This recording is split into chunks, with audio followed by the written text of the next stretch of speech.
Boa tarde, vamos começar então continuar com nossas atividades, né? O tema da minha apresentação é clomifeno e letrozol, qual escolher, como usá-los na prática clínica. Como se trata de produtos da indústria farmacêutica comercializados no nosso ambiente, é fundamental que eu declare que não tenho nenhum conflito de interesse com o assunto, com o tema. Essa apresentação foi planejada da seguinte maneira. Vamos começar discutindo evidências mais significativas que comparem os resultados de sucesso do clomifeno com letrozol. Em seguida, vamos analisar vantagens e desvantagens do uso dessas drogas. Partimos, então, para uma breve descrição de como utilizá-las, para que possamos contemplar a proposta do tema. E a gente precisa fazer isso tudo em 10 minutos. Eu acho que vai ser possível. Começo com esse estudo de Casper, publicado na Fertility Sterility em 2009.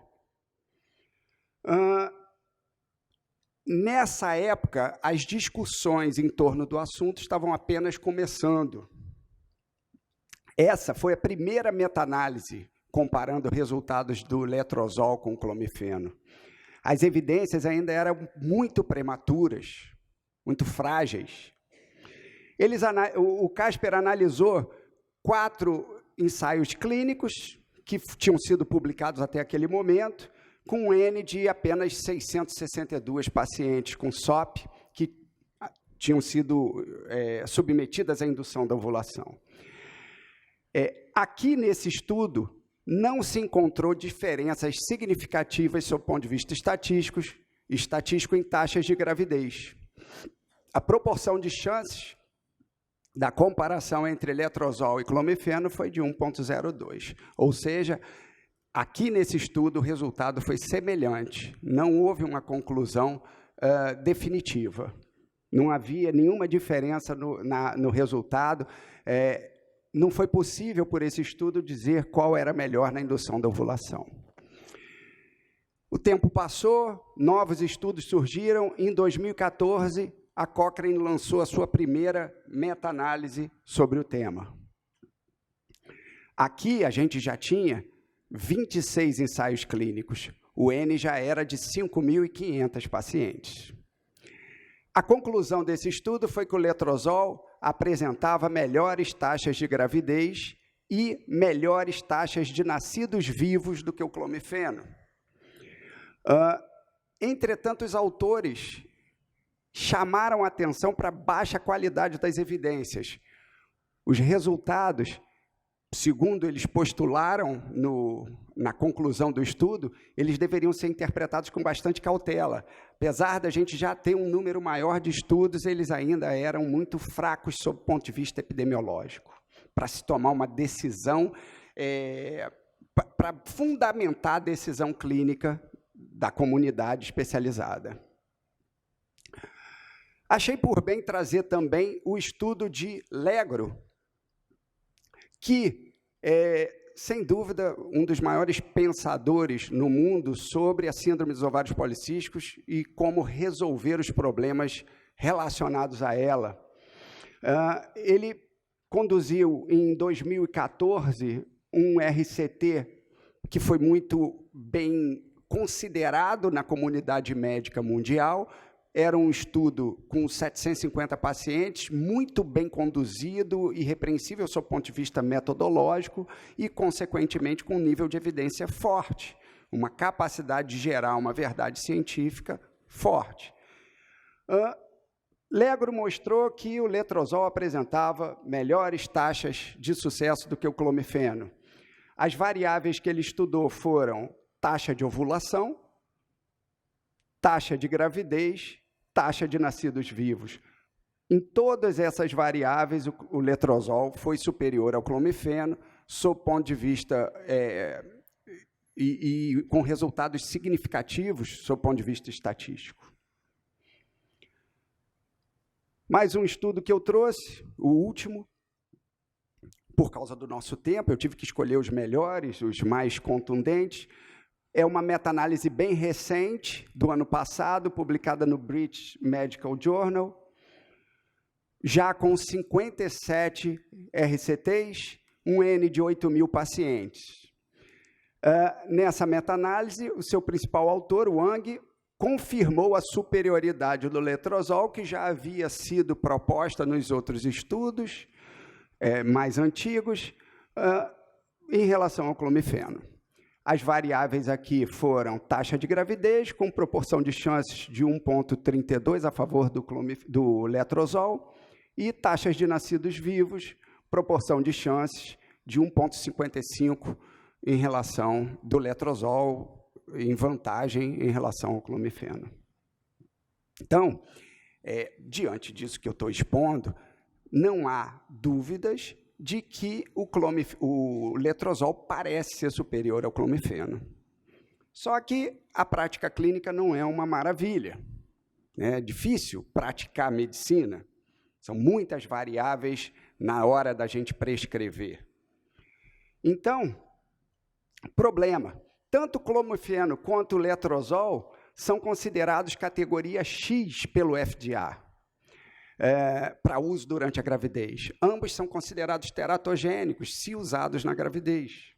Só que o clomifeno é aprovado pelo FDA para uso na indução da ovulação, para uso no tratamento da infertilidade. Já o letrozol não é aprovado pelo FDA para uso no tratamento da infertilidade. E agora, como a gente faz? Surgem evidências mais interessantes a favor do letrozol, mas a gente não tem respaldo ainda regulamentar para utilizá-lo. Esse problema surgiu no Congresso Anual de 2005 da ASRM, da Sociedade Americana de Medicina Reprodutiva. Um trabalho apresentado por um grupo canadense, o principal autor foi Bill Jean, mostrou que o letrozol aumentaria o risco de malformações fetais, especialmente cardíacas e ósseas, nos fetos de mulheres submetidas à indução da ovulação. Só que esse trabalho tinha falhas metodológicas muito importantes e ele depois não foi aceito para publicação, ele não foi adiante, foi um trabalho que teve uma repercussão muito grande no encontro, mas ele depois, na hora de ser revisto e peer-reviewed, ele não foi aprovado, não foi publicado, a Fertility Sterilis não aceitou a publicação e depois nenhuma outra revista. Os resultados, então, desse estudo não foram reproduzidos por pesquisadores, por pesquisas subsequentes, mas o estrago já estava pronto. A ponto do fabricante, do principal fabricante do letrozol, a Novartis, ter divulgado uma carta aberta à comunidade médica contraindicando o uso do letrozol em mulheres na pós-menopausa que tinham o objetivo de tratar a infertilidade. Ou seja, apesar de ter sido apenas um abstract de trabalho, num trabalho apresentado no Congresso, o resultado foi bombástico e a consequência irreversível, pelo menos até então. Muitos outros pesquisadores tentaram reproduzir aqueles resultados, mas encontraram resultados totalmente adversos, totalmente diferentes. Eles não conseguiram demonstrar o risco de malformações como sendo aumentado pelo uso do letrozol. Esse autor, Tulland, ele é o mais citado de todos eles, de todos os que contradizem os resultados de Bill Jean, os resultados que motivaram a Novartis a não colocar o letrozol em bula como indicação para a indução da ovulação. O Tulland publicou, então, na Fertility Sterility, em 2006, que não havia diferenças na taxa de malformações congênitas do letrozol em relação ao clomifeno. A conclusão do estudo foi que o letrozol não aumentava o risco de malformações quando usado na indução da ovulação. Mas, como a gente já conversou, o estrago já estava pronto e o uso do letrozol na indução da ovulação continua sendo off-label. Não é previsto em bula, não é respaldado na bula do medicamento. Bom, potenciais vantagens do letrozol em relação ao clomifeno na indução da ovulação, o que justificaria os melhores resultados. O letrozol não promove efeito adverso antiestrogênico no endométrio, nem no muco cervical da paciente submetida ao tratamento. Então, o endométrio, o muco cervical, a preparação do útero como um todo para a concepção, parece ser melhor com o uso do letrozol do que com clomifeno. O clomifeno tem um efeito conhecido, antiestrogênico importante, bloqueia os receptores endometriais para o estradiol e a qualidade do endométrio é pior. Com letrozol isso parece não acontecer. Com letrozol a gente tem um menor número de folículos maduros, porque o letrozol não altera o feedback com a hipófise. O feedback é preservado, ao contrário do mecanismo de ação do clomifeno, que justamente vai alterar o feedback com a hipófise, se baseia na alteração do feedback. Então, a gente tem menor incidência de gestações múltiplas e de síndrome do hiperestímulo ovariano com o letrozol em relação ao clomifeno. A tendência maior é que os ciclos sejam monofoliculares nesse tipo de indução da ovulação. E mais duas vantagens do letrozol. A gente consegue sucesso na indução da ovulação de mulheres que eram resistentes ao clomifeno, mulheres que tentaram a indução da ovulação com clomifeno e foram resistentes. A gente consegue taxas de ovulação, taxas de resposta de 50% a 80% quando a gente usa letrozol em um ciclo subsequente. Então, pode ser uma solução para a resistência ao clomifeno. E, por último, melhores taxas de sucesso que o clomifeno em mulheres obesas. Podemos, então, tirar algumas conclusões diante do exposto. Há evidências recentes que mostram melhores taxas de sucesso do letrozol em relação ao clomifeno na indução da ovulação. Entretanto, o letrozol não é aprovado ainda em diversos países para uso na infertilidade, no tratamento da infertilidade. E, por isso, o clomifeno ainda continua sendo considerada pela maioria das entidades de classe, pelas sociedades de especialistas, como uma droga de primeira escolha na indução da ovulação.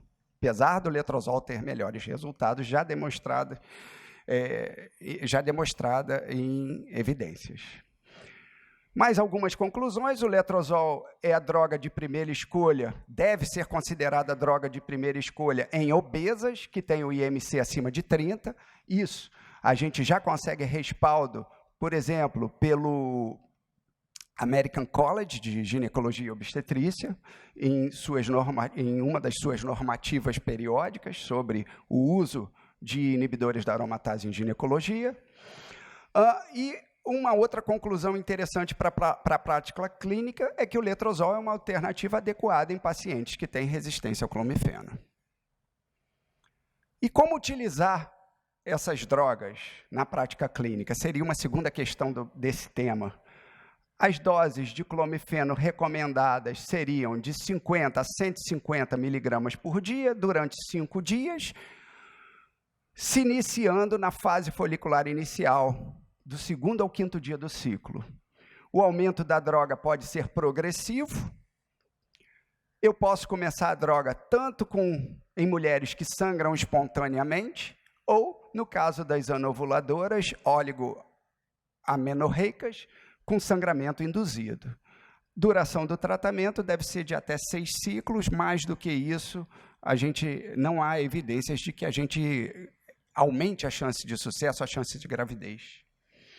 No caso do letrozol, as doses seriam de 2,5 a 7,5 miligramas por dia, O esquema é muito parecido, durante 5 dias, o aumento da droga deve ser progressivo. Início, do 3º ao 5º dia, segundo a maioria dos estudos, sangramento também pode ser espontâneo ou induzido. E a duração do tratamento de 6 ciclos. Não mais do que isso, não há vantagens em persistir na indução da ovulação, caso não exista gravidez até aqui. E por último, a monitoração sonográfica é fundamental, monitoração sonográfica do desenvolvimento folicular ovariano, porque existe possibilidade da resposta ser inadequada. Você pode usar a droga, não haver resposta, você insistir no tratamento, a paciente continua usando aquela medicação por alguns meses e você nunca vai saber se funcionou ou não, se houve desenvolvimento folicular ou não. Fora isso, especialmente no clomifeno, existe possibilidade do desenvolvimento folicular ser múltiplo e a gente ter uma gravidez múltipla, quíntuplos, sextuplos. Isso não seria interessante para nenhum especialista. E essa monitoração deve ser sempre conduzida por um especialista. Muito obrigado. Esses são meus contatos.